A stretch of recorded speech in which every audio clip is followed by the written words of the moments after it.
વડોદરા શહેરના પાણીગેટમાં આવેલા અજબડી મિલ વિસ્તારમાં રાજા રાણી તળાવ પાસે ચાલતા જુગારધામ પર સ્ટેટ મોનિટરિંગ સેલે દરોડા પાડ્યા।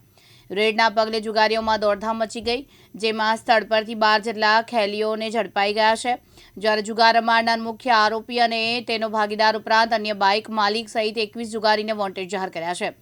એસએમસીએ સ્થળ પર રોકડ રકમ, 14 મોબાઈલ, 21 વાહનો મળી કુલ ₹7.71 લાખનો મુદ્દામાલ કબજે કર્યો છે। ગણતરીના અંતરે હોવા છતાં ડીસીબી પોલીસને પણ ગંધ સુદ્ધા આવી ન હતી। દિવાળી તહેવારને લઈને વડોદરા શહેરમાં અલગ અલગ વિસ્તારમાં ચાલતી ગેરકાયદેસર પ્રવૃત્તિઓ ઉપર સ્ટેટ મોનિટરિંગ સેલ દ્વારા સતત વોચ રાખવામાં આવી રહી છે। દરમિયાન 12 ઓક્ટોબરના રોજ સ્ટેટ મોનિટરિંગ સેલને બાતમી મળી કે પાણીગેટ પોલીસ સ્ટેશન હદ વિસ્તારમાં ડીસીબી પોલીસ સ્ટેશનની ગણતરીના અંતરે આવેલા અજબડી મિલ વિસ્તારમાં રાજા રાણી તળાવના કિનારે મસમોટો જુગારનો અડ્ડો ધમધમી રહ્યો છે, જેથી એસએમસીની ટીમે રવિવારે રાત્રિના સમયે બાતમી મુજબ સ્થળ ઉપર દરોડા પાડ્યા।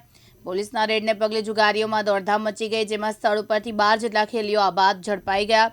જુગારીઓની અંગ ઝડતી કરતા દાવ પર લાગેલા રોકડ રકમ 2.55 લાખ, 14 મોબાઈલ, 66,000, 18,000ના વાહનો અને 4.50 લાખ મળી 7.71 લાખનો મુદ્દામાલ કબજે કરવામાં આવ્યો છે। વિજય ચૌહાણ, દિવ્યાંગ ન્યૂઝ, વડોદરા।